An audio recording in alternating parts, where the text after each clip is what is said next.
Welcome to another episode of CRE Unplugged. I'm Ryan Elazari, and here with me is the incomparable, the woman, the myth, the legend, Nadine Ezzy. How are you, host? My brother, how are you? Look at this tan. Where are you coming back from? Oh, I'm glowing, right? You're radiating off this screen. I feel some heat coming off. This was no accident, I'm telling you. You know, the sun loves me, and I love the sun as well. I'm such a happier person in the summertime. How about you? I'm the same way. Are you kidding? Like, if I don't get enough workouts in, I'm like, well, let me just go get a tan. That'll make up for it, man. Our Middle Eastern blood, it really comes through in the summertime. Lovely. Yeah, you know what's crazy is that like my mom hates the heat, and she like always like says to me like, I don't understand how you like the heat so much. I'm like, the same way. We really got to get them to meet, Ryan. We really got to get them to meet. I know. We gotta like maybe do a blind date where they like accidentally run into each other and then they like start talking. To be unplanned. You're totally right, man. My mom's always at Trader Joe's like between like 12 and 3. So if she wants to come to New York, she can meet her there. I love this. This is so twisted. I love it. We're going to make it happen. So wait, where are you coming back from? I was at Hilton Head, South Carolina, brought the kids. Yeah. It was not as bad as I thought we were going to, but I have to say, I have to, use this like analogy, like taking care of a toddler is like taking care of like your drunk friend. Like back in the day, like we were at the beach, and I'm like carrying all of the beach equipment, like the umbrella, the beach chairs, and you're like the pack mule. You're that. Yeah, it's always the dad that's got like. Yeah, I don't want Danielle to hold all this stuff. So like we're about to like enter the beach, and then my daughter Farah, she goes and sees like a popsicle stand, and she's like, I want a popsicle. And it's like 11 a.m. I'm like, no, we're not getting you a popsicle. She starts freaking out, gets on the floor, starts crying profusely. The meltdown. I had to like grab her from the floor and like drag her like to the beach. So like it reminds me of like this time I went to my friend's. It was my friend's sister's sweet 16 party. We were like 18, and my friend got really drunk that night, and he like sat on the floor. Yeah, and the parents ended up coming like towards the middle, and they see my friend literally passed out on the floor of the party, and they're like, "Get this asshole out of here!" I love, by the way, we all had to drag him out of the. He's like, "No, I don't want to leave." I'm like, we're like literally dragging him into the cab so he could leave, so we could go back to the party. So yeah, it relates. I totally get it. That actually reminds me a lot of my 21st. It took like 3 friends, one that each had a limb, one had a leg, and one had an arm, the other had another, to get me. But that wasn't because I was fighting. I think I was just incoherent at that point. I was just dead weight. Yeah. But no, that is a beautiful analogy. Although I don't know if I like it, you comparing Farah to that, because I just that sweet face so much. But I get it, man. I totally get it. No, but really, like if you like so many moments where I'm just like, oh yeah, I remember this one. I had to take care of so and so. Yeah. So, but wait. So you said like you were a little worried before the trip. What were you worried about? Oh, like we're taking a newborn onto the airplane. Like you never know if they're gonna like cry the whole time, and then everyone's like looking around you, seeing like who's this prick who's has a kid here. Yeah. So, but no, we didn't have any issues there. It was great. I love that. Very nice. Yeah, it was great. Did you guys go back? Oh yeah, I think we're gonna go back maybe in August. Oh, you guys you're like turning around real quick. You're like, we got to go back now. I love it. I mean, we play tennis in the mornings, then we go to the beach or we go to the pool. Yeah. Like my daughter can spend hours in the pool without like, bothering us. It's really nice. A floaty on her, throw her in, like it's great. Yeah. I love that. The drinks. Oh, God. I need a vacation, but you know what? Boston in the summertime is actually lovely. Like lovely. Boston is at its peak height right now. We had the Celtics championship parade last Friday, which, everyone hold like your opinions. No, look, yeah, I know. I actually don't root for any team, but I can't stand Boston sports. You know Yeah. what? I'm actually not a huge Celtics fan, but you live there. It's a fun day. You want to go be part of the chaos. I'm actually still a Cavs fan, being from Cleveland. Right. So anyway, but yeah, so I went down to the parade last Friday. Beautiful day. It was like the first day that the heat wave broke, right? And I'm walking through the streets to get to my buddy's place, who's got a balcony overlooking the parade route. I'm like, oh, we're gonna do this classy, right? We're gonna be up on a balcony. We're not gonna be down on the streets, right? But the people you see walking, I loved it. So I'm walking along. I got the dog with me. First t-shirt I see is LeBron is a douche. I'm like, come on, man. He doesn't have nothing to do with today. He's like, well, he still is. I'm like, all right, it's Boston, right? So Yeah. I keep walking, and the next one is Kyrie is a douche. Like, same vendor must have been selling these, right? And it's actually not like, it's pretty smart marketing. Just fill in any name and put is a douche, and there's somebody that's going to want to buy it. Yeah, but all in all, it was actually it's a nice day. It was a nice day. People were out. They're loving their city. It was great. It was nice. Yeah. It I was have good. never saw my team win, except in the Yankees in the 90s, but I was still very young. Like I didn't really Really? understand like sports. I have Yeah. yet to see any of my teams win and I like go to Really? the You haven't had a championship parade experience in your life yet? no, I Oh, haven't. brother, I'm so sorry. I've had two Yeah. now because the Cavs, who won back in 2016 Yeah. or 17 after a 52-year drought. Oh my God. That one was How nuts. crazy was it? Ryan, I'm not joking. First off, they estimate, I think everybody in Cleveland was there. Everybody pulled their kids out of school, right? You had people climbing trees. I'm not making this up just to get a view. People were like anything that was remotely climbable, people were climbing it. It was insane. It was wild. Yeah. As a long suffering Jets fan, like I have images in my head of what I would do if they ever win the Super Bowl. What are some of It those images? I mean, I don't know. I wouldn't even know what to do with myself. I know for sure if they do make it to the Super Bowl, I'll have to watch it by myself because I just think I'll lose it if anyone like starts to like piss me off and like talking shit about them. You'd have to But go yeah, put in a they padded win. room. I mean, there would be so many emotions going into my mind that yeah, it's something that I hope I get to experience. Like as I'm still young. All right, so let's note that Ryan needs to watch the Super Bowl in a padded room. You know what I never got? Why do some people gotta light couches on fire? I don't get that. Why do people light couches on fire in celebration? Yeah, that doesn't make any sense to Start me. burning shit. I don't get No, it. I know. Yeah. Well, part of the reason why I named my son Rafa is because Daniela was like, we're not going to name any kid after, bad team. Because I was thinking about Jet.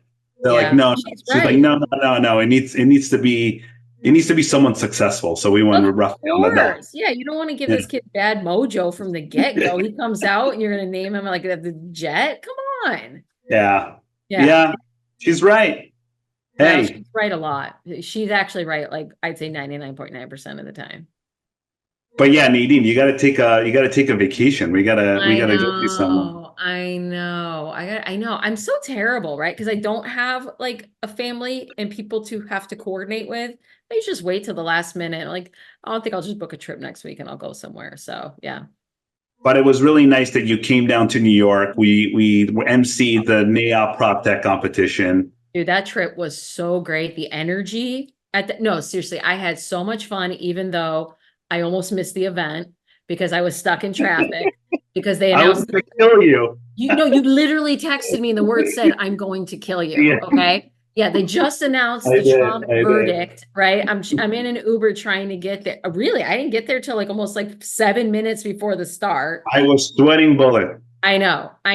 But how great did that night turn out? It was Magical. No, seriously, it was great. The judges were awesome. We had so much fun emceeing it. The winner, Spirit, incredible company out of Boston that's using AI to help companies measure and categorize how much waste that they're throwing, which, I was speaking with the co-founder, Laurent, amazing guy. His story is great.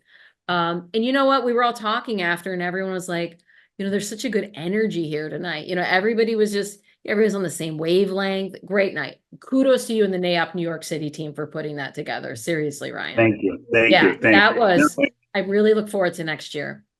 Yeah, I can't wait to do it with you again. That Yeah. was great. Yeah. Yeah. You And know, I'll be on time this time.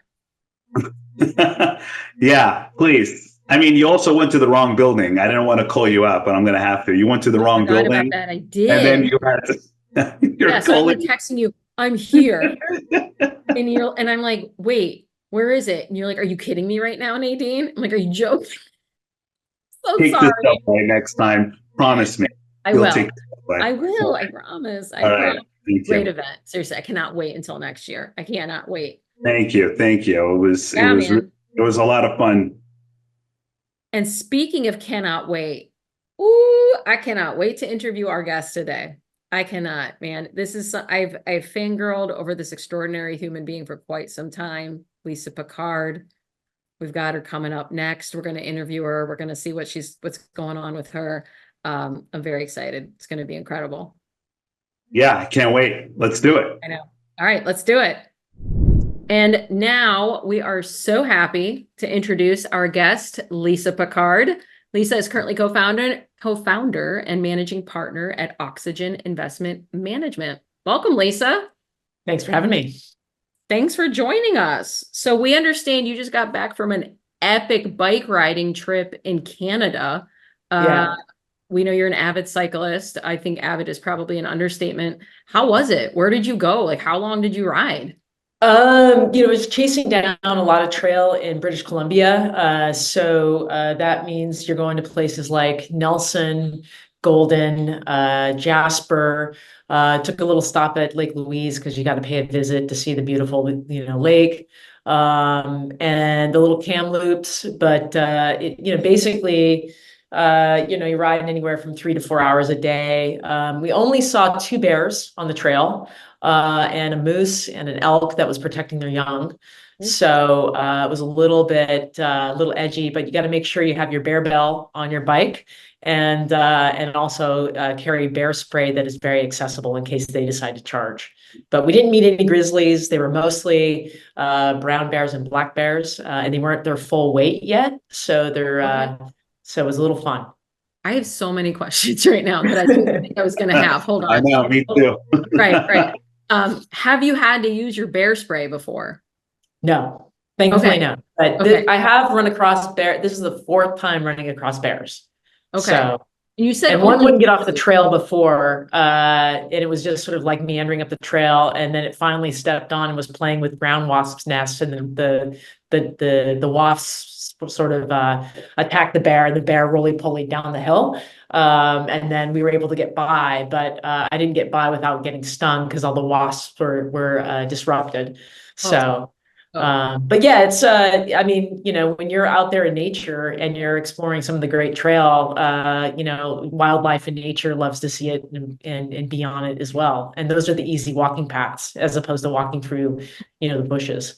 Yeah. So, but beautiful country, absolutely beautiful country, phenomenal weather, all types of weather. But it is sort of a way in which I kind of clear my mind. And, it's a form of sort of forced meditation because you can't really think about anything other than the trail. And the trail is sort of a metaphor for so much in life, quite honestly. You can't look where your tire is going. You have to look where you want to go. So there's a lot of sort of like really unique metaphors that I use and I kind of sort of think about in my life. That mountain biking is for me. So I do a lot of mountain biking, a lot of gravel biking, and less road biking these days. Yeah.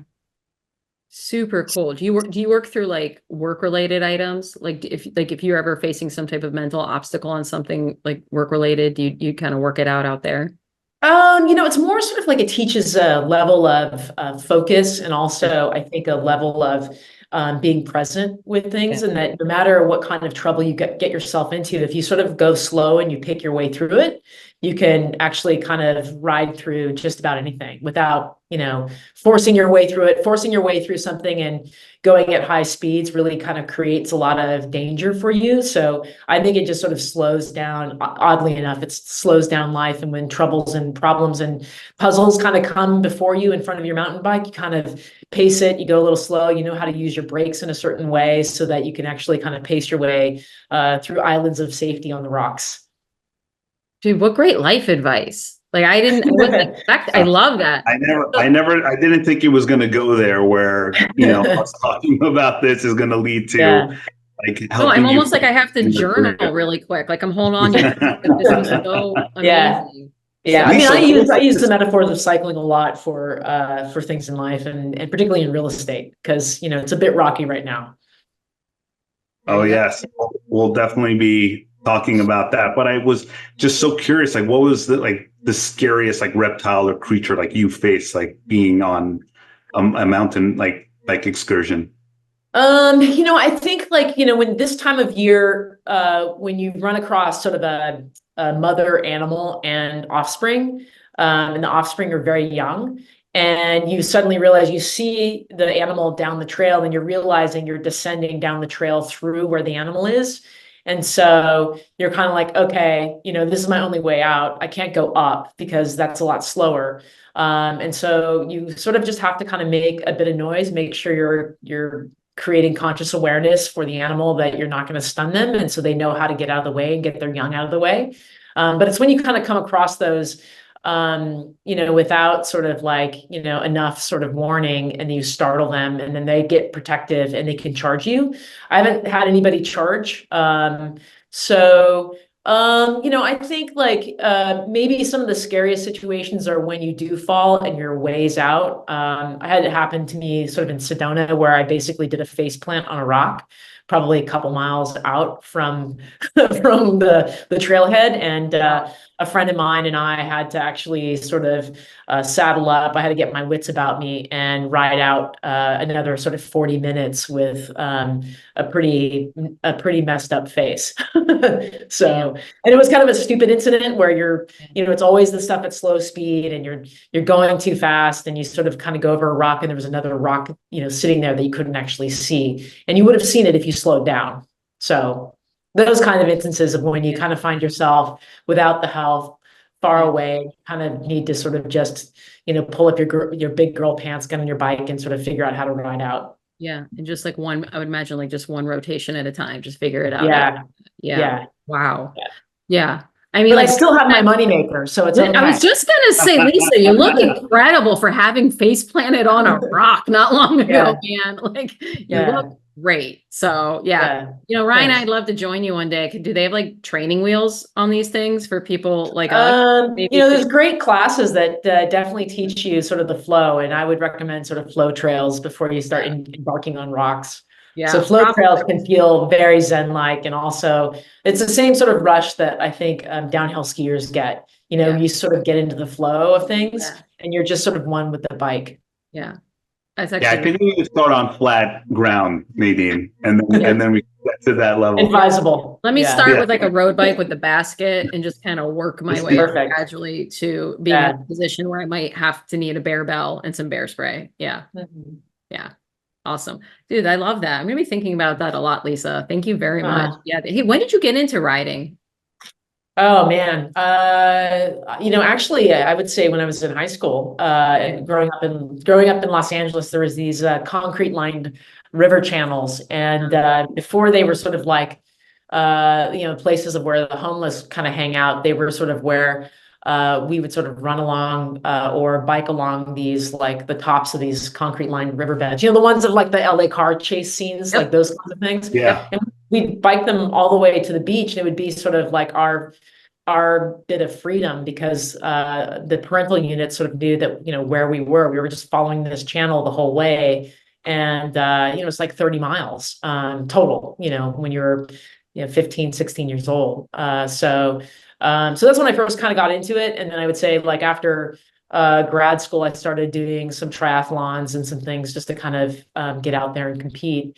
And it wasn't really until I moved up to Seattle when, I was sort of like loving mountain biking that my UPS guy said, hey, I noticed you're ordering a lot of mountain bike parts. Maybe you want to join the team. And I was like, well, what's a team? So next thing you know, I found myself mountain bike racing. And then I was road racing. That's incredible. Yeah. All kinds of different kinds of racing. So. The adrenaline must be incredible in that. Yeah. Oh, that's awesome. I mean, I could talk to you all day about this. We actually want to talk about other things like real estate and technology. So should we start asking those questions, Ryan? Yeah, yeah. I mean, I know reluctantly. I know. It is CRE unplugged. We should probably, talk about a little CRE and get unplugged a little bit. Yeah, Lisa, you've had, impressive career. Can you please like walk us through your professional journey? Yeah, I mean, it's sort of like an interesting path because I would say that I started off kind of being fascinated by cities and urban design. And when I was graduating from high school, I tried to actually become an architect. And I got denied going to, Cal Poly San Luis Obispo. And so my mother said, oh, you know what, like, why don't you just, because they send me a form, oh, architecture's full, you can go into civil engineering, landscape architecture, or urban planning. And so my mom's like, go into urban planning. And I was like, no, landscape architecture at least has architecture in the name.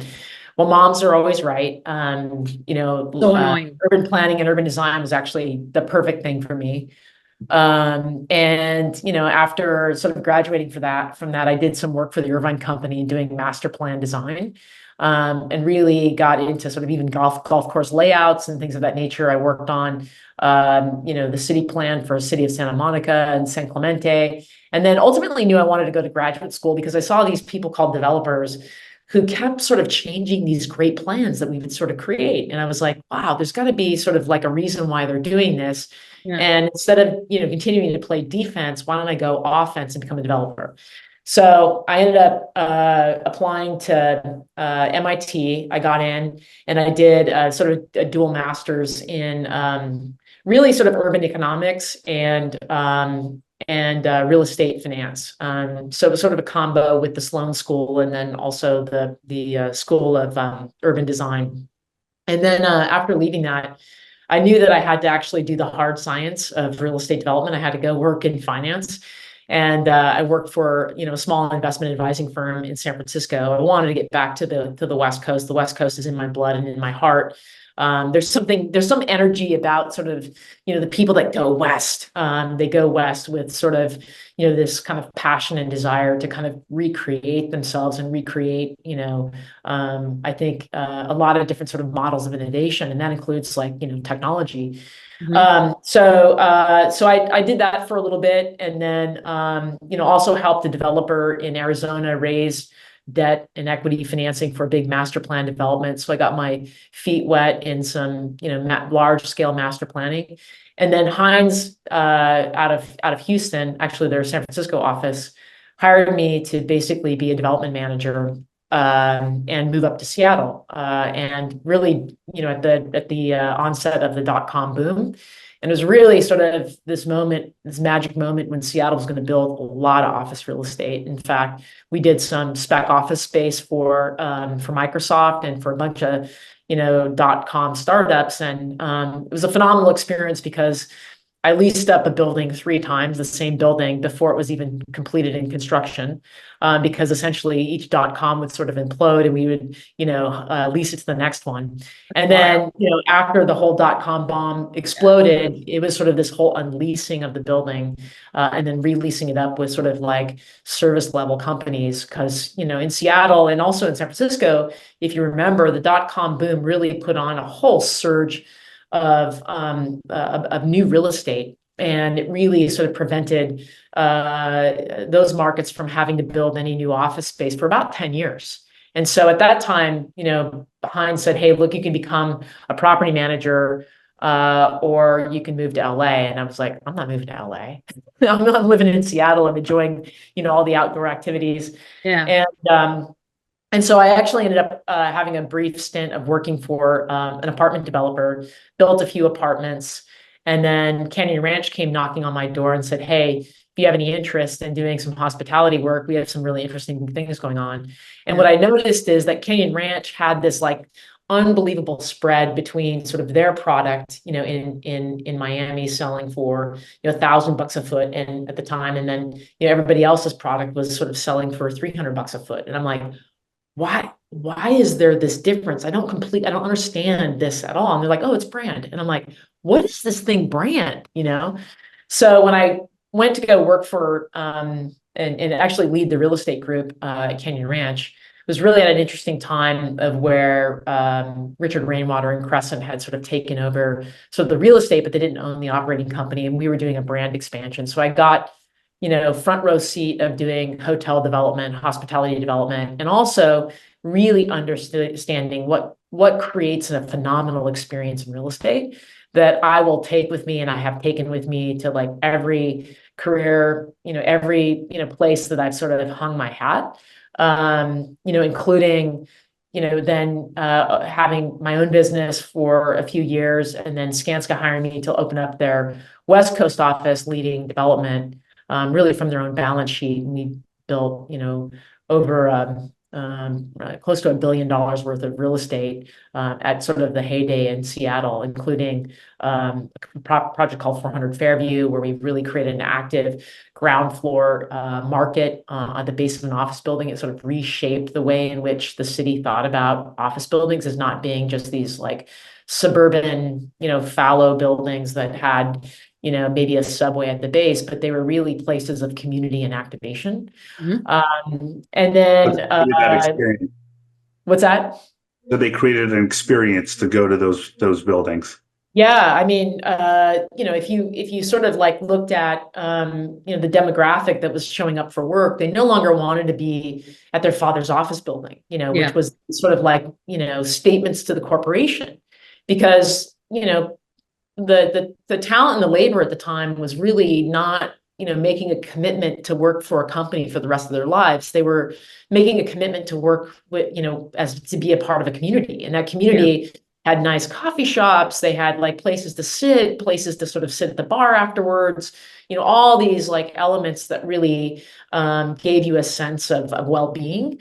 The majority of the office buildings still at that time were getting built with these giant office lobbies that were still statements to corporations. And they felt like, you had to like walk in through the hollow halls and like, get on your knees and bow to the, the great marble gods of the office builders. Right.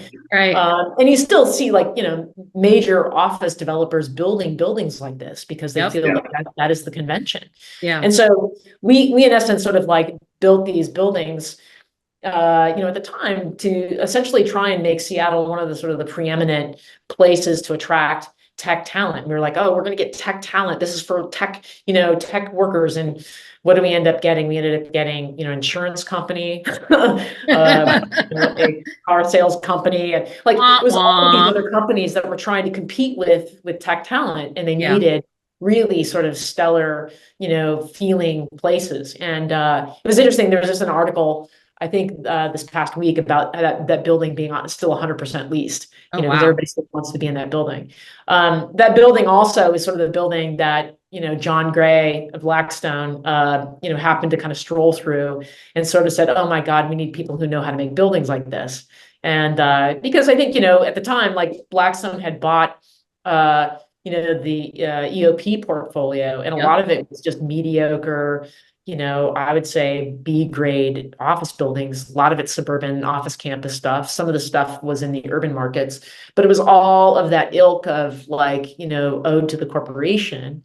And it needed to figure out, because it was private equity fund life, it needed to figure out how to get out of these office buildings. And the only way you get out of office buildings is that you lease them up, right?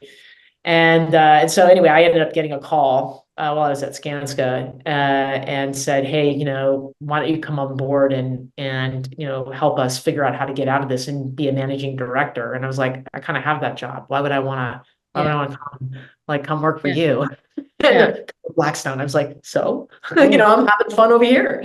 So anyway, they made me an offer to basically come on board as COO, where I kind of defined what the role of COO was really largely a strategic role. And within 6 months, John Gray made me CEO of the company. And, it was a great 5-year run of really getting them out of, the portfolio at the time it came on board was 24 billion, and then, almost probably disposed of about, 10 billion in real estate assets at the time, of my tenure. And, but probably the most dominant thing that was really unique for me was to really build a culture of an organization that was going to really be high performance, and high performance from a standpoint of like, look, everybody here needs to touch the customer. Everybody here needs to understand what the customer needs are. We're all going to be in this together, sort of ideating on what's the best way to build, this product where, people really generate their own identity in the place of work. And so we really took that to heart. We reshaped the organization and really guided it towards the future of how like people were going to want to lease space, which is a lot of where I'm taking myself now. And I know I've been talking without you actually interjecting a lot of commentary, I've but got it is like a little bit 7 of the follow-up journey. questions. Don't worry about it. Keep going. Yeah, there's a little bit of the journey. And then I think, Blackstone's BREIT, which has been in the news a lot lately, Yes. was generating so much cash that the objectives of focusing on the existing portfolio were less important than really getting the money out. Yeah. And I think the needs for the role of someone on a Blackstone platform company was really someone who was willing to kind of sort of figure out how to get the money out in a time that was really difficult. Pricing was super elevated. Keep in mind, rates had not kind of gone up. And I kind of said, you know what, it's not a job for me. So we decided to part ways. And I also felt like it was actually at a critical juncture where technology was going to be really important. And I think Blackstone didn't have a lot of interest in investing in technology into the platform, including those that would sort of generate immediate ROI. And I wanted to spend time because I do think that the advancements that are happening today are going to allow smaller organizations to compete against the goliaths. And I'm super interested in that. And it's a lot about what Oxygen is doing right now. But I also, in between Oxygen and my time at Blackstone, I had what I call my venture experiment, where I went and joined a venture firm and spent a lot of time sort of like, looking at the Proptech market, looking at investing in that Proptech market, raising capital for Proptech, and then, really evaluating the potential for returns.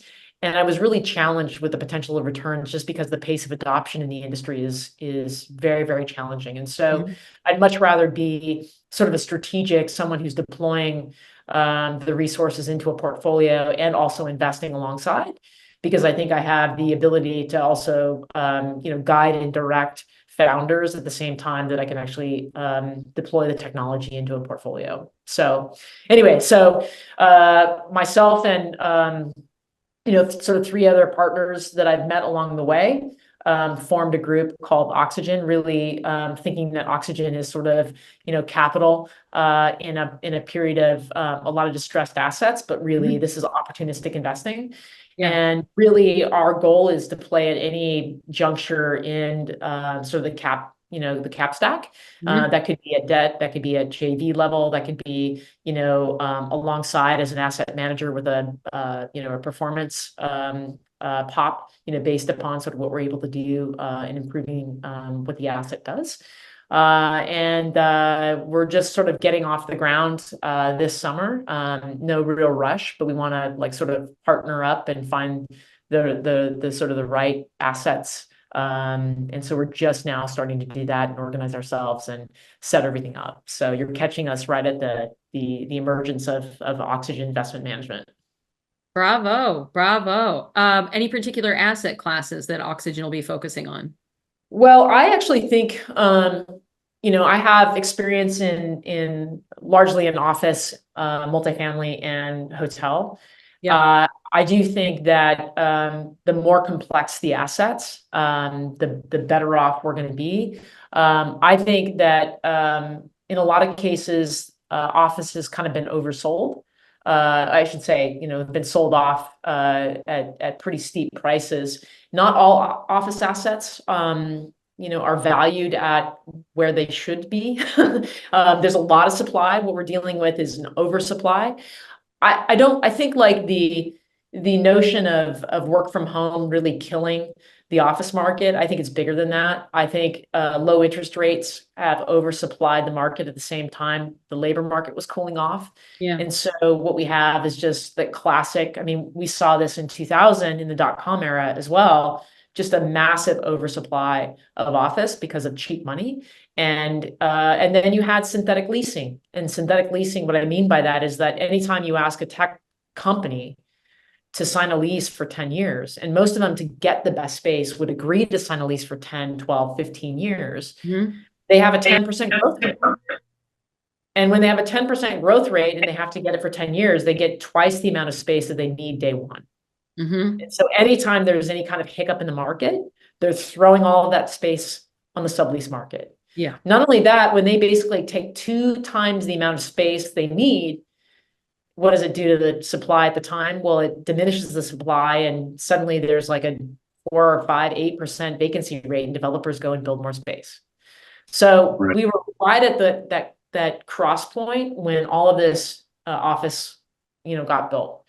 So some of it, because office in sort of like low, in low, where there's low barriers to entry and where there's no constraints to supply, you have office assets that depreciate really, really fast. If you look in markets like Dallas, like Austin, like Vegas, all of these markets, when a new office product gets built, and it gets built very, very easily, the existing assets that could be just even 10 years old or 1 lease term, they immediately depreciate in value substantially.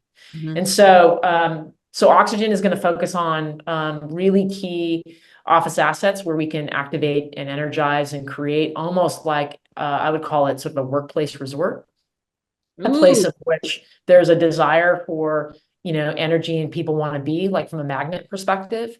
And then we're also going to focus on, some of the assets that may, be in the process of construction, lenders, problematic, where the cost overruns have maybe exceeded 30% or so, and don't really know how to get out of it, what to fund, what to believe.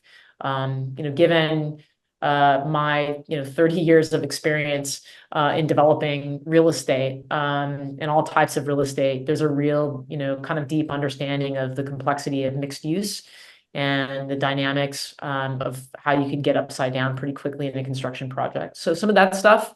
I also think that the nature of what's happening in multifamily, a lot of the product that exists today was all built pre-COVID. I think the priorities and the changes in culture that have happened and are happening will continue, and it's going to demand a different product. And particularly what I mean by that is that, millennials are going to have to stay in rental housing for a lot longer, and a lot of that product doesn't meet their needs from a family perspective. So I think there's going to be some unique opportunities to think about what assets are going to fit with some strategic adjustments to the units over time. So, and then I think there's some injection of hospitality that can happen in both those asset classes that will bring a lot of value. So that's kind of the focus. But I also think there's some opportunities definitely in debt and buying distressed loans. And what a great time for you guys to launch this, Lisa, because I think we're at such a critical time in the industry where, we can't just look back at the traditional old playbook, which I think is a little common in our industry, where folks are like, okay, like, let's use return to work, for example, right?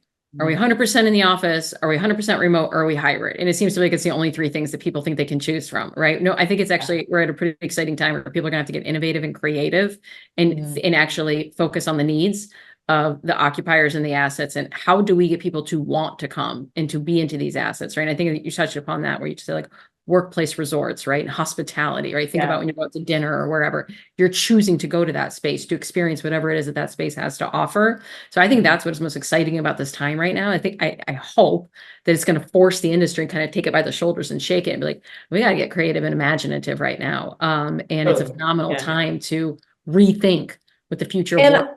And I think that, like, the majority of the work population, during this time, and particularly in the West Coast, you think about the West Coast cities have a lot of friction to get into the office, right? I mean, there's a city center, but for the most part, there's suburban markets driving into a downtown. It's not like New York. It's not like DC, where the transit networks are very well established. And so there's a lot of friction, and, getting employers who are also challenged with finding the right talent. to basically get their labor force to push up against that friction has been a little bit challenging. But what I will say is that, some interesting tactics of more, so maybe more sort of FOMO than sort of pushing people into the office, but, creating situations of where, look, you're going to really miss out. But I actually think there's just a massive deficit in the leadership of organizations today, in that, like, they're still playing sort of the patrolling, guardian who's sort of pacing the halls and watching when your light goes off, at night, and sort of that kind of style of leadership, versus like, hey, look, let me tell you where this organization, every Wednesday or every day at noon, we're going to have a different leader of our company kind of come in and talk about sort of what's happening in our industry as a result of technological shifts. How are we deploying AI? What was most fascinating to me is I'd met a founder of a fairly successful social network company in New York, and during COVID he closed his offices. And he says, like, oh, we'll never need an office in New York again. And I was like, well, talk to me about your leadership team. He goes, oh, yeah, no, my leadership team, there's a ton of us. We're all in New York. And I'm like, oh, what frequency or cadence do you get together? And he's like, oh, gosh, probably like 4 times a week we're together in some way, shape, or form at a cafe. And I'm like, what about the labor and the talent? He's like, well, majority of them are in Brazil. There's some others that are, in the Ukraine or, in Berlin. And so he's like talking about all these different places. And then there's some in Austin. And I go, well, what happens if you sort of change the basic coding language, or, you shift like from, this type of language to Python, or you're going to deploy some, different type of skill set that you need to kind of move your company forward. What happens if that talent doesn't keep pace? He's like, oh, I just go hire new talent. And I was like, yeah. So, the key message to people is, if you're not close to leadership and you're not catching the wind of which way it's going, by being in close proximity and understanding what you need to do, how you need to reskill. Because the World Economic Forum said, like, 35% of the labor force has to get reskilled, in this time age. And that includes all of us. I'm continuing to reskill myself, teaching myself Mid-Journey, teaching myself like different, prompting techniques, ways of which I can get Claude and ChatGPT to sort of read my Excel sheets and give me more data and insights. Those things are like going to be absolutely elemental for anybody who's in the industry. And if you're not around people who are showing you how to do this, I remember like looking over the shoulder of someone who was first using Excel, and I was like, oh, that's how you do it. Which you're not going to sit there like through a YouTube video anymore and like learn on your own. It's like these kinds of things. And when you snooze fest, blistering through a pace of something, right? You want to know how to do it. So.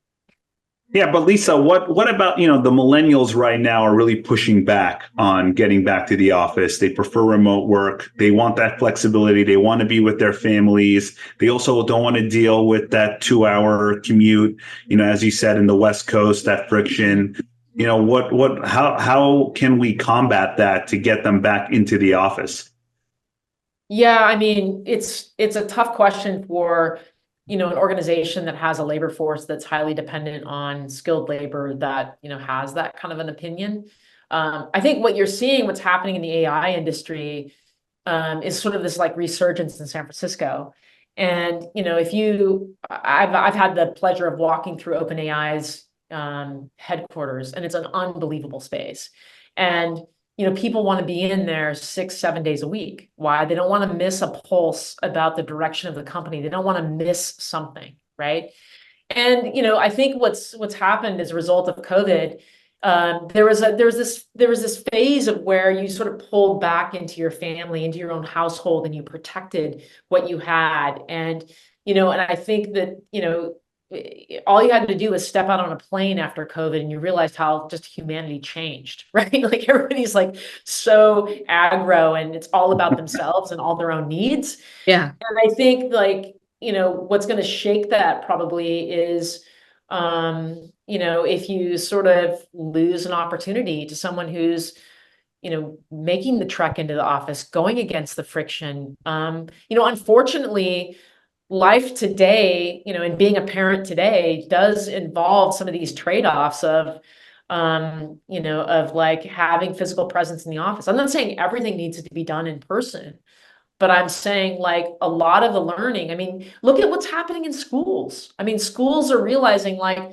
distance learning is a problem. I mean, there's some stuff that can happen distance wise, but there's also a magical amount that actually happens in person. And if I want to know what's going to happen to work in the future, like I spend time at academic institutions and I look at the way in which they're constructing campuses.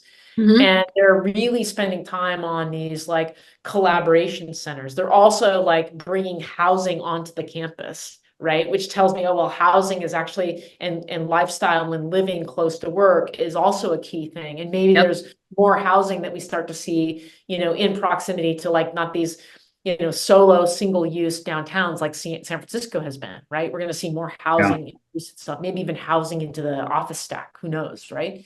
But you're seeing sort of like, this kind of like same sort of challenge. And if you look at, the John Haidt's work about the anxious generation, I think Gen Z and the problems of what sort of just a continued online learning is that it becomes sort of this, your social network becomes work. I mean, there's this force of like having to like look at the queue in your phone, right? I mean, how much of us are like, oh my God, like, every Zoom meeting, I got Zoom meetings to the wazoo, like in my calendar. It's so much work, right? Yes. But when I show up at the office and there's people around, it doesn't Yeah. feel like work.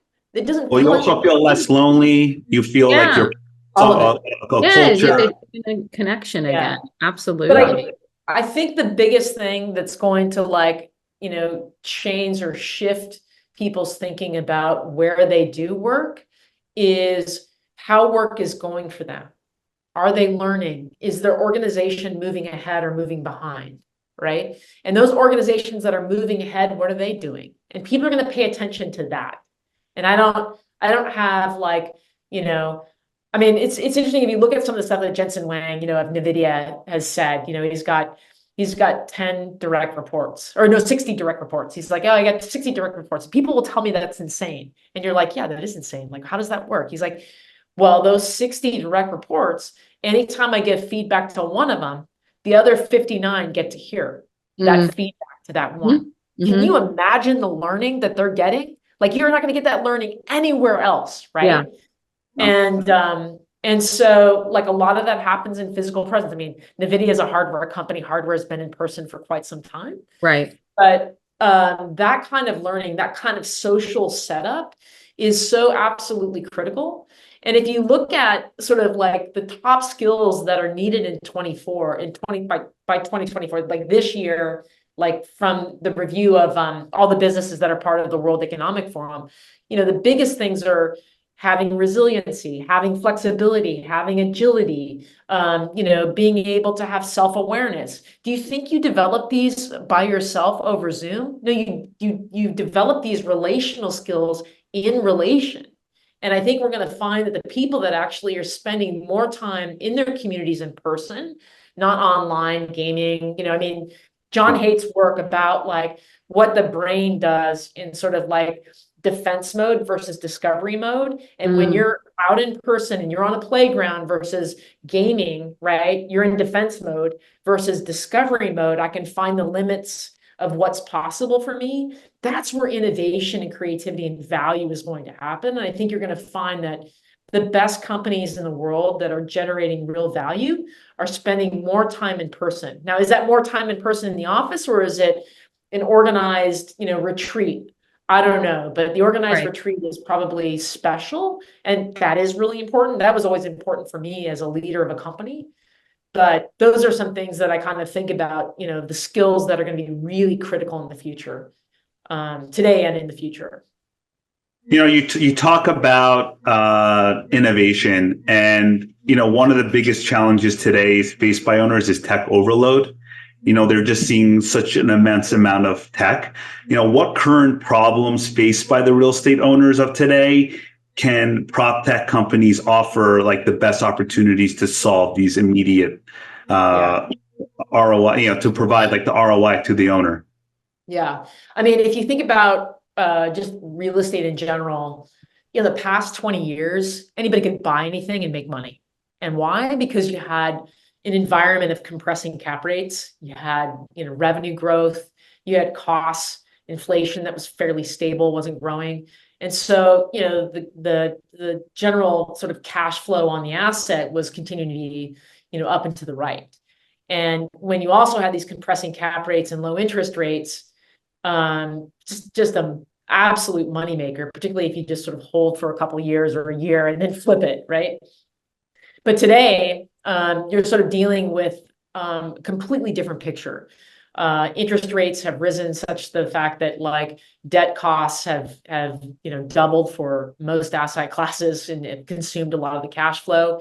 And when your loan comes up for refinancing, you're having to do pay downs if in fact the value is there and you want to do it, or you're figuring out some way to kind of kick the can down the road.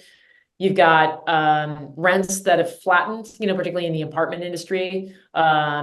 And you've got, costs like insurance and taxes that have continued to just squeeze away, some of the NOI. And so, what I think is, particularly as it relates for Oxygen in any, real estate operating company, not ones that just placing capital and being a macro player, but true operators of real estate, this is our time.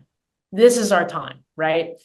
And it's also the time for the prop tech and the technology that figures out a way to help owners, generate more income and I would say more about cutting costs, And so there's some really interesting platforms that are automating things that allow you to sort of understand what CapEx you should spend today and which you should hold off on. Because a lot of times some of the CapEx expenditures were just on the calendar. Oh, it's time to do the elevator maintenance, or it's time to do this, or it's time to do that. Or it's time to repair the HVAC or replace belts or replace whatever it might be, right? But now like a lot of the technology can really understand the demand and the use that's gone on in those based upon sort of temperature, based upon climate conditions. Should you repair them sooner? Should you repair them later? Those kinds of decisions really help cash flow, and a number of other things, right? So I think like those are some of the basic kind of rudimentary, I think immediate ROI type technologies. Then I think there are ways in which just the ability to kind of use some of these large language models on data, particularly, I've done, a bunch of things to kind of understand a market, understand a product, understand its positioning by uploading hundreds of PDFs and creating my own conversational bot to have a deeper understanding of an asset, of an area, of a project, within hours, as opposed to within weeks of surveying and studying PDFs. There's easy ways to kind of now understand the correlation between data. You can feed 100 different columns and you can look at which data pieces actually have correlations and are triggers for, let's say, leading indicators of demand.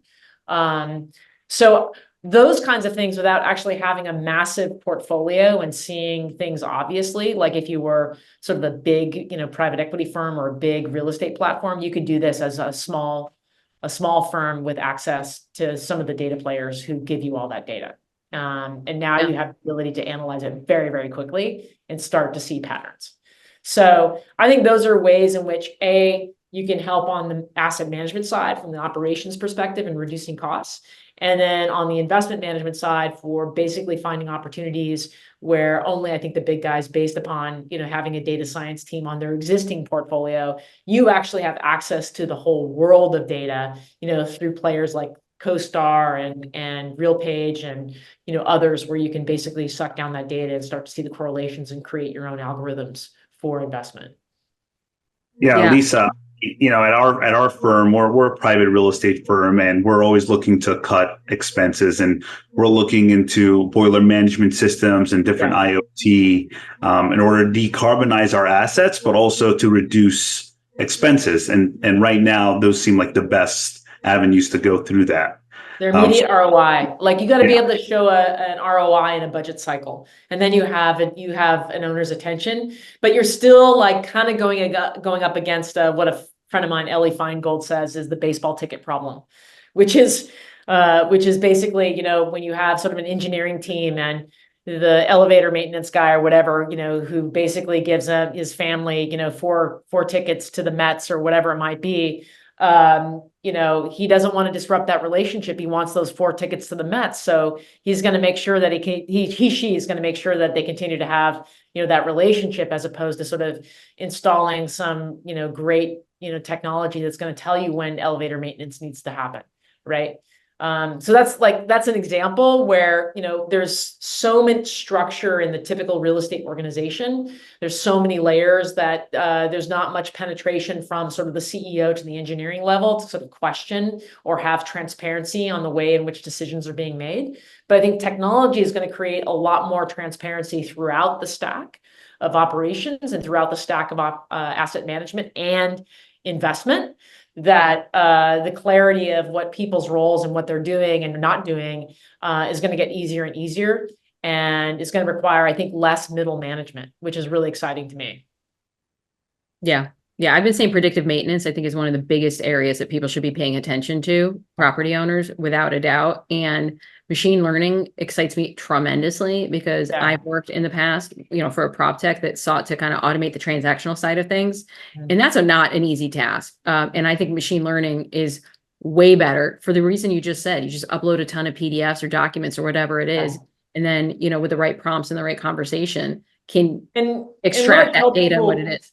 Yeah. And what I tell people is that you know, in real estate, you have to continue to run the analog next to the digital until there's enough conviction in the digital that it's actually better than the analog. And then people can let it go. But I think what happens is in a typical PropTech installation in an organization is that they start to implement the digital and they get rid of the analog before there's sort of the proof points of understanding the kinks in it. And then it doesn't ever get buy-in. The digital never gets buy-in from the organization and it actually really fails.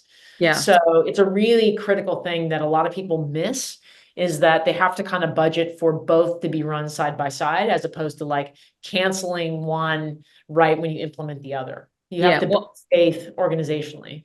I think it's proper change management. I think it's a matter of having companies' expectations set properly, I think, as well, by certain PropTech vendors, right? Like, and not a lot of the organizations understand, you know, how change management when it comes to automating something like that works. So I definitely think that there's room for improvement. And it's not easy. Like you said, having to run both next to each other. You know, people are looking to save costs immediately. And you got to recognize that you got to spend a little bit to save in the long term. So yeah, and that's sort of the, you know, that's sort of the key selling feature, right? Or you know, the reason why people are implementing it. I think prior to sort of our current economic situation of like the rising interest rate climate, you found a lot of tech curious executives who are willing to implement things based upon a promise that it might happen, or that they could actually talk about these cool gizmos they've deployed across the portfolio. Less of that today, because there isn't sort of the spare cash flow to kind of you know, test R&D. And so therefore there has to be an immediate business case, and there has to be sort of an ROI for whatever's deployed. And, you know, what other, you know, thing that the PropTech sort of players kind of miss is sort of, you know, which budget they're actually playing with.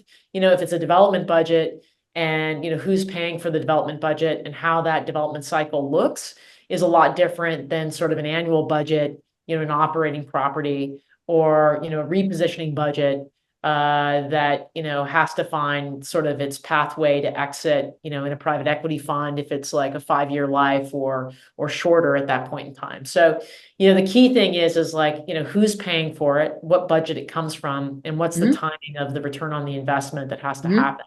Those sort of 3 critical features really determine the success of whether or not the product that the company, the technology company is pitching has product market fit.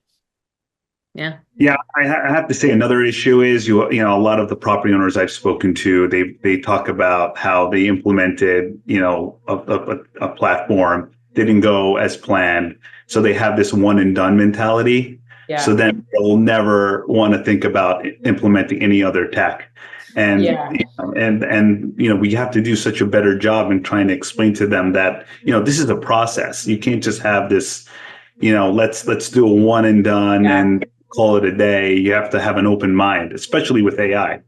Yeah, a lot of that has to do with the fact that they cut the analog and they didn't build trust in it. And the other thing I was going to say is, I think that like real estate organizations are not great beta testers. You have to like find those rare organizations that are good with beta, and they understand that like they're going to have some bumps and they're going to build a better product along the way, but it's not a finished product. Most of the tech that's getting introduced today is not a finished product. Yep. And I think most believe that it's like Yardi, it's ready to go with like abusive implementation process, but it's not that. Yeah. And also like they got to solve a problem that's present, today. And a lot of them are sort of solving or attempting to kind of solve a problem in the future by getting sort of a promise that is sort of failed today. They're halfway there. Yeah. So yeah. What I love is that you said that Heck can create new asset classes. Can you provide like examples of innovations that you think will lead to development of new asset classes, and how will that impact the investment landscape? Yeah, I mean, you sort of look out throughout the history of real estate in general. I mean, from the sort of the invention of steam and also the invention of elevator and electrification, certainly allowed real estate to grow taller. We certainly have kind of more recently kind of the creation of cloud services and server farms that led to sort of data centers, and particularly with all the GPU consumption that's happening in the cells of NVIDIA to the top three companies, I guess. That's really creating a big surge in demand and then also supply for that product. Cell towers, another one. Certainly the life science category created sort of a subsector of kind of the office category that had definitely more intensive build outs, less reusability by the subsequent tenants. I think that one's still, going to play out somewhat what happens there. So I think if we sort of look at, what is the future really going to hold, further with some technology advancements, I do think that, work is going to continue to shape. We may have sort of, I do think we're going to have different definitions of an office category, just as much as like when retail sort of got a big, black X on it from an investment category perspective at the time, .com was really surging. We had one category, retail, and now we have, I don't know how many different categories of retail. We've got grocery anchored retail. We've got, super malls. We've got outlet malls. So people really started to kind of segment, what kind of retail there was, because it was based upon like how it would succeed. And grocery anchored retail is still a very dominant, successful category today. And so I think when we look at kind of office and work and workplace, I think there's some technology that's really going to sort of shape what thrives. And part of that has to do with sort of the worker. The worker, I think, is going to define a class of real estate, because essentially that different class of real estate is going to, be needed for this generation of people that are probably more sort of more relational, more agile, and need sort of a kind of a different product. The other thing I would say is that I think there are some interesting technological advancements happening in construction tech that's going to allow us to sort of create, different kinds of plug and play modules for the office real estate that allows the real estate owner to essentially, do shorter term leasing without an impact of CapEx, destroying sort of the cash flow of the asset. Yep. I'm starting to see some of that come forward now, and I think a majority of the sort of the leasing that wants to be done and the product that the market really is desiring is a product that allows them to lease on a much shorter term basis. Most tenants don't even know how big they're going to be or where they're going to be in 3 years. So why even sign a 5, 7, or 10-year lease, which is, the product that was positioned for an office, a product that is positioned to the capital markets, not to the ultimate users of the space. So I think we're going to see some innovation relative to that, because right now the asset class is not investable. It doesn't work. And a lot of it has historically, over the past 10, 15 years, depended on longer leases and the assumption that, your renewal rates or your customer retention was above 65, 70%. When in fact, since 2013, the biggest REITs, the most popular, the most successful REITs have been under 50. So, which really destroys the cash flow of an asset. So I think that's where we're going to see some pretty serious innovation. I think we're also going to see some innovation. We have to in the housing product and typologies, just because the nature of what the next Z generation is wanting, and also the fact that millennials need a housing product that is not a for sale product and without, outside of their reach, something that they can sort of stay in, grow a family, and feel comfortable with. I think we're going to see some innovation, relative to that, and that could be financial markets innovation, that could be construction tech innovation, because one thing we all know is that construction is the only industry on the planet that's gotten more expensive and slower over time. Yeah. Yeah. Great for us. Great for us.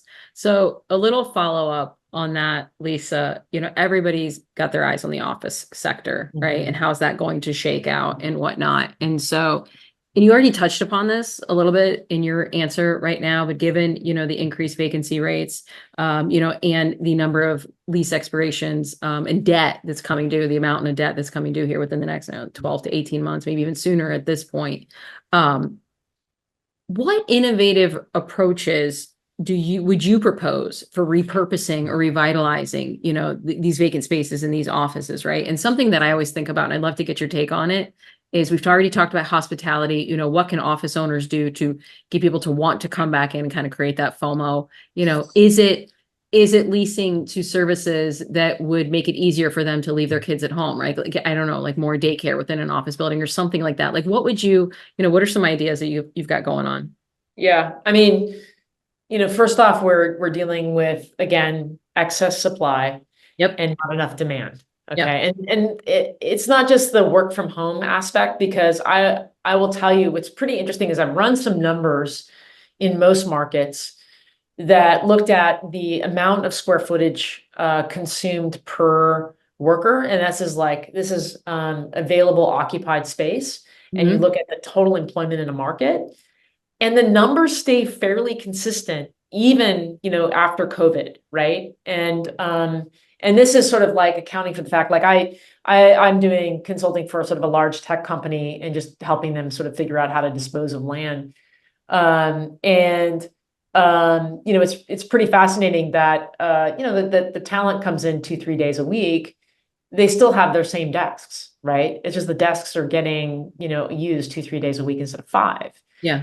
And that's sort of like, even if people are doing sort of work from home, they're on sort of like a flex schedule. And mostly that means they're coming in Tuesday through Thursday, which is not shifting the amount of space that's actually needed. It's just shifting the amount of utility. Yes. And so I do think first you've got to figure out, like, and we knew this, like, before the pandemic, there were office buildings that no one just really wanted to be in anyway. And there was a company, called WeWork, that was leasing B-class product that, quite frankly, we couldn't lease otherwise. Some of those buildings we just, leased and sold it. We didn't do that much leasing to WeWork, but they were taking and they were consuming all this space that was actually tightening supply in these markets and allowed office rental growth to go, because essentially all this B space was gone, which really sort of consumed a lot of. So then you had those guys go. You had all the synthetic, demand go away, and then also that prior leasing come back. So what we just need to do is we need to focus on the high quality assets And the high quality assets, again, are all about location, location, location. Mhm. They're at the crossroads of streets. They're at the crossroads of, easy accessibility. They're at, the locations of where there's still high energy, whether it be still good food and beverage, close to a waterfront, all those sort of elements of where people naturally want to be. Those assets have the potential. Then if we take those assets that have the potential, right, we figure out a way in which we activate them with a new product. Mhm. And also there's the existing product of like the traditional leasing, Right. but we activate with a new product. And the new product could be sort of a different style of short-term leasing where there's a lower cost of investment in the infrastructure. But the fact of the matter is like, if you give me an office, at the base of where there's great food and beverage, I can do all my life admin during the course of the day. And when I say life admin, it's like I can get my teeth cleaned, I can, do this, that, and the other thing, all the things like, I need to get done, right? Yeah. If all that is present when I come to like one spot at the office, then that's gonna like make it better than home, right? Yeah. It's gonna make it better than home. And I do think like, childcare is a problem. It's expensive. And, there could be some innovation that actually happens on that front. Some of the best employers have, sort of solved that problem. Biggest, largest employers have solved that for themselves. It's still a challenge. It's why you see a lot of the millennials had sort of moved to where kind of extended family is, so that there's an opportunity to, have sort of free childcare, relatively free. You still probably have to feed, the parental unit some dinner. Yeah, the cost of being near your family for some is a cost Yeah. and an advantage, but whatever. Yeah. So I think like everybody got used to the convenience, and Yes. I think, again, the sort of the opportunity of creating a magnet of something that draws you to, that allows you to kind of get those things, a life admin done without too much friction of coming into the center city. You're going to do it a couple days a week. Yep. Yeah. One of the companies that I've always admired is Patagonia, because they've had, on site, not just childcare, but like a school, for their employees, so that the employees can then like have lunch, with their kids midday or whatnot. And Cliff Bar did the same thing. Did they? Yeah, I didn't know that. Yeah. So I always think there's and Google did some of that, and Yeah. I don't think Amazon did that, but Yeah. Many of the larger tech companies have actually provided that because they knew that was a pathway to sort of get great talent. Absolutely. And I think that will be somewhat true, going forward. Yeah, as well. I think so. Yeah, I hope so. It's a great model. Yeah. But I think, the opportunity for office buildings is like really understanding the supply in a market, really understanding where energy can get created. I've been doing some work with Jamestown, and they've really, they need Ponce City market, they've, a Chelsea market, they have done pretty sort of remarkable activations everywhere. They kind of have an essence of knowing, how do you bring energy to a place? Yeah, they're good at that. So I'm very simpatico with sort of their level of thinking.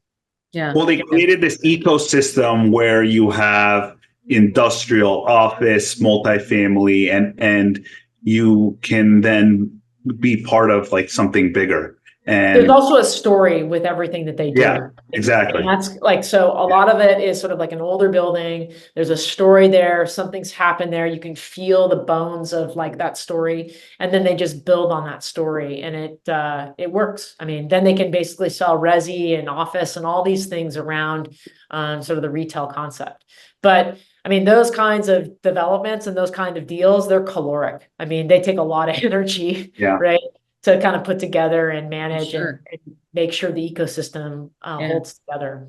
Yeah, and not everybody, like developers don't like to expend calories, right? Yeah. They don't. Traditionally, they don't. There's not a lot of like brain calories or just physical calories. It's just like, let's just, stick this up in the most easiest way possible, get the bank loan and go. Yeah. So, wash maybe it's the time for them to spend those calories and start really thinking bigger. Yeah. I mean, good development it's really about taking the appropriate level risks at the right time, and also about the positioning and letting the market understand the possibilities and then some. And, a developer who can do that well, and I would even say a property owner, an asset owner who really understands like, the secret ego dream of their market, what that secret ego dream is, or what, people really want, out of a workplace, out of a home place, out of entertainment, out of, a good meal, and provide that is the secret sauce. You really have to have a deep level of empathy, I think, going forward, to be a incredibly resilient and effective owner operator. And that isn't in everybody's bones. I mean, I think the industry has been run by spreadsheets for the last 20 years, and Yes. that's okay. But I don't think it's going to be okay in the future. I think, it's really going to be driven by someone with a real humanity approach that understands how, people want to live, work, play, eat, dream, sleep, all that. So Very cool. We've touched upon AI, and you've kind of talked about the large language models, but I would love to know where do you see AI impacting real estate as a whole? wow. I know. I think, broad. well, I think in general, from an economic perspective, I do think it's going to allow small companies to act big. I do think, I know in myself, and I'm sure you all are currently using these LLMs. I'm even using sort of Mid-Journey to help create visualizations really, really quickly so people understand what's in my brain. But it's saving me 20 to 25% of my time a week. And That's incredible, Lisa. and can I sit back and say, well, gosh, am I mountain biking more as a result of that? Not really. Yeah. But I'm learning a lot more faster. Yep. I'm not having to use, outside sources. What's interesting is, like, I've spent the last, 15 years of my life as an executive. And so now, I'm used to sort of like editing content, reviewing emails, reviewing documents, those kinds of things. And now, like, I can ask for these LLMs to sort of create content for me, and I'm back into editing mode, right? And so it feels like I just have an army of interns who are getting smarter and smarter each release of the model, helping me generate, content, helping me like revise and, reposition emails, or see things that I didn't see, change tones to it to be an appropriate tone, give me some background information on things, a lot of ways of saving time. And so I do think that people who learn to use these effectively will be able to go further faster. They'll actually be able to play big. And I think, for real estate, I do meet people all the time that are actually utilizing these tools effectively. And then people who go, what is ChatGPT? I mean, I'm Yes. shocked. Yes. And that's I like see that all the time. elemental, right? Yeah. Yeah, So, it's wild. so I think that, the future is bright for those who like to learn. Yeah. For lifelong learners, the future is bright. And I'm excited about it because that's me. Yeah. Yeah. And Lisa, I almost wonder, and I'd love to know what you think, right? We've been talking about how the future is going to take people, with an appetite for human connections and relational aptitudes and whatnot. And I always think that let's use your 25 to 30%, time savings. A lot of us have been really bogged down just with all of these manual tasks over these last decades that, could we use this time to focus more on that relationship building, right? To listen to people, to talk to There's ourselves. also the fear that it just means we do more. You know what I mean? There's that too. I know that I'm always idealistic because the expectation that is going to be that, like, oh, you're 20 to 30% more efficient. So instead of like me having 3 coders, I'll just come back to 1. And it's like, no, maybe you just have 3 coders and they're just 3 times more productive. You know what I mean? Yeah. So I don't know. I mean, in some cases, like this millennial generation, has, and even the Gen Z has this sort of technology kind of embedded in their existence, right? And, does it change for future generations based upon what we know? I don't know. I do know that that I'm more efficient. It feels like I sleep more now, which I didn't actually before, but that's maybe just because I'm not working for Blackstone. I'm not gonna cut that out, Lisa. So, I fear that with these tools that some people could just be more efficient and not find the time for themselves. Yeah. But I do know that time away from screens is really, really important for me. And I really treasure like still going out, to dinner with friends. I still enjoy, cooking for friends. I still enjoy mountain biking, and putting the phone away, except for, the random picture of some beautiful scenery. So yeah, I mean, it is a worry. It is a worry for sure. Right. That's fair. Absolutely. If you could go back in time and give one piece of advice to younger self, what would it be? It doesn't have to be professional related either. Yeah. Oh, it doesn't have to be professional related. Yeah, no, you can give us some juicy stuff, Lisa. Yeah, so there's like to the younger Lisa, and then there's just to sort of the younger ones. I don't know. Lisa. I guess you know what? I guess to the younger Lisa, it'd be like, hey, it'll be okay. That's a good. Seriously, it's a good one. Okay. And I think like to younger people, and I find this with like younger people, there's always sort of a general focus on title and advancement, and I used to joke with some of the younger people that is like, oh, you're no longer, this is not a video game. Do you need to get to the next level? Okay, you're there. Okay.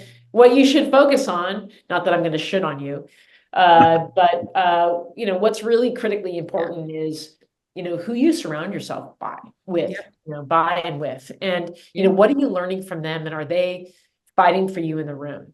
And, I'm not the only person to say this, but it's really important that you find really great mentors who spend the time to like open the door and, open the door to their network and their connections, but also open the door to their vulnerabilities and lessons that they've learned. And I love doing that with young people, just largely because I learn a ton of stuff from them and what they're seeing and what the challenges are. Yeah. But I think like in my career, I've never really focused on title or, company name or whatever. I just followed really great people. And I was like, oh, that I would, or she would be really great to work with, those kinds of things. And I'm going to learn a lot. Right. Because I think like so many people are enamored by the fact that they'll get the VP title. Who cares about the VP title? Yeah. What we care about is like what you've learned, and who you've learned it with, and, what you're bringing forward. So that's kind of like, I think my key advice, and like, be open and be vulnerable about it, because when you're vulnerable, people want to teach you and learn. And, you don't need to know everything. I don't know everything. I'm still learning. I still ask like, how does that work? What does that mean? Yeah. Yeah, very sage advice. And, I think a lot of people don't know that mentorship works both ways. That, is what, Nadine and I are both mentors, and, we get so much out of our mentees, right? I mean, it's. Oh, I'm still learning. I also intentionally surround myself with younger people as well, because people think you can only learn from people older than you. And that's absolutely not true. This is true. So anyway, speaking of awesome people, Lisa, you're one of them. Thank you so much for joining us today. I hope this was everything you wanted. Oh, well, listen, it's not too bad. It's everything and more. Listen, personally speaking, Lisa, as a woman in the industry, I've admired you for quite some time. It's been a treat to be able to chat with you today. So seriously, thank you for your time. So, hey, if people want to track you down this year, are you going to any conferences, or where can they read up on what you're working on? Our current website, which is still in the shape, is oxygenre for realestate.com. Okay. I'm Picard at that same. You can also reach out to me on LinkedIn. I'm really visible there. And I have a Substack that I publish on every now and then, or Medium channel that I publish every now and then. So you can kind of follow some of the stories there. But yeah, that's probably the best way to reach out is LinkedIn. Beautiful. You're a badass, and we love you. Nadine and I are going to start training so we can join you on your next excursion. Excellent. Yeah. Sounds good. Awesome. Be sure to stay tuned for our recap after a word from our sponsor. Hey there, CRE Unplugged fam. We would like to give a huge shout out to our sponsor, the Game Changers over at Hilo, the customer experience platform for buildings that's turning heads in the real estate world. That's right. Can we talk about how Hilo is transforming the way we manage properties and create unforgettable experiences? Ryan, what's the first thing that comes to your mind when you think about Hilo? Well, Nadine, it's all about reducing friction in property management. Hilo is like the magic wand that makes everything seamless and efficient. Say goodbye to those time-consuming tasks and hello to streamlined operations and communications. Efficiency is crucial, but what about personalized experiences? Hilo takes it to the next level with a vision to tailor each interaction to the needs and preferences of its customers.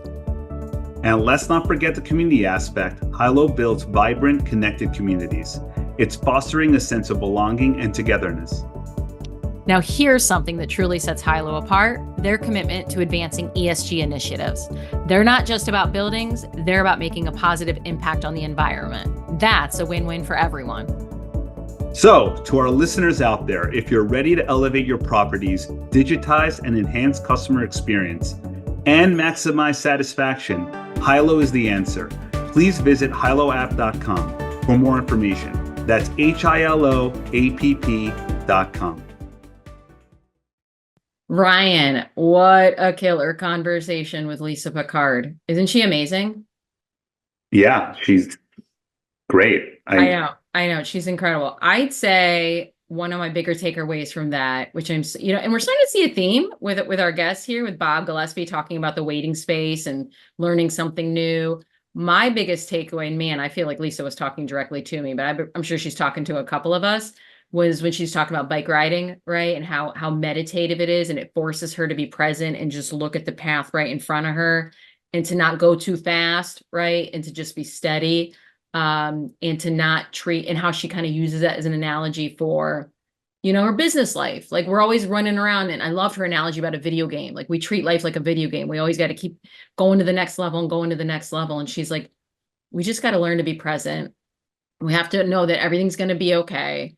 And then also these are the things that really hit home for me, because I've been guilty of it, is to seek knowledge and to seek out interesting people instead of titles, right? These are things that I was totally guilty of earlier in my career, man. I just was like, I got to get the next title. I got to go to the next level to get that title. And I really lost out on, in my opinion, some really good learning and knowledge opportunities, because I was so hyper focused on just getting the title, right? And climbing that ladder. And it's been great. The last couple of years, I've really been focusing on just learning new things, being present, remembering that everything's going to be okay. So that one really hit close to home for me. What about you?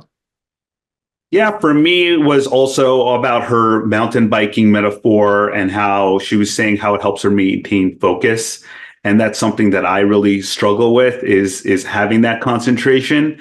My wife reads a book to our daughter called Grover's Mindful Meditation, and it talks about completing one task at a time instead of being overwhelmed by the many tasks that you have in front of you.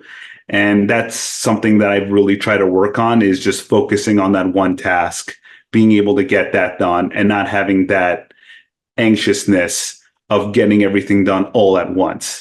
So that really hit home, and I thought it was an incredible metaphor. And, getting this podcast done with you is a miracle. Dude, well, I got to tell you, yes, I can't believe we still have it and nobody has stripped it away from us, man. Seriously. But, I am quite patient with you when we're doing our planning, and I see you start typing, because I know you've lost your attention to me and you're working on an email. But I know you. I know you now, and it doesn't bother me. And so, but if anything from Lisa can get you to stop doing that, thank you, Lisa Picard. I appreciate you.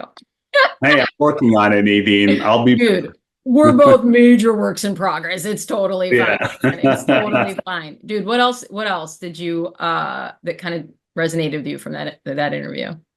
Well, what she was talking about the office market, and how you have to have that competitive edge in order to retain and attract tenants. LeBron James always talks about being adaptable and having an edge in, like, learning about industry shifts and knowing when the shifts are happening. And that's why I'm continuously meeting with tech founders, because I want to know what's going on in the space, in the market, to be ahead of the game. And, we've been very successful implementing technologies such as ClickPay for rent payments and tenant experience apps, which help create transparency between us and our tenants. and that they can be able to manage their business properly and help them feel like they're part of a community. And that's really something that is important because, there's a lot of empty office spaces, especially in the Class B markets, which is what we have at Empire. Yeah. So you always need to have that edge to, get clients to notice you and want to, stay in your building, but also want to come and lease at your space. So that's really important.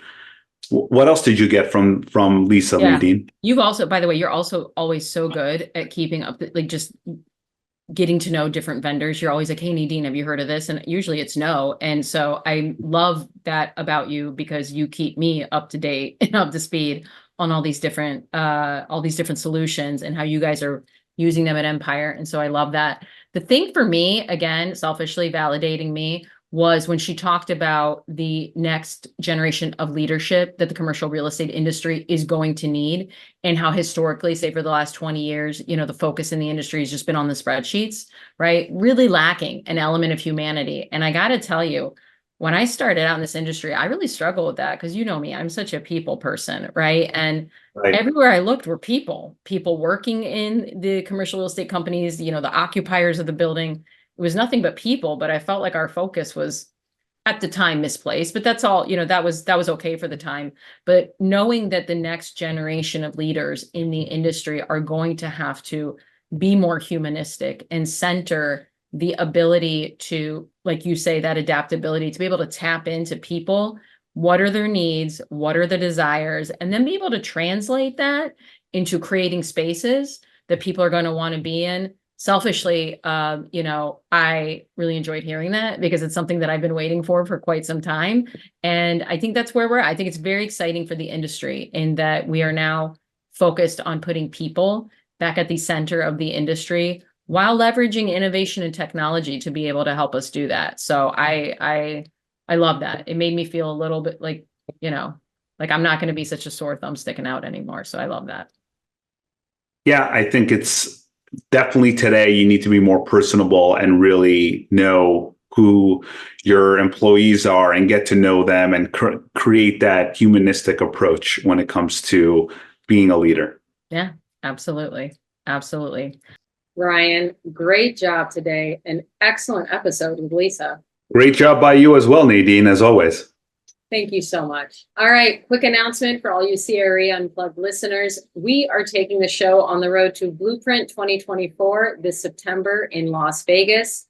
For all of our CRE Unplugged friends and family, you can get $300 off your registration by using our special registration code, which can be found on all of our social media websites.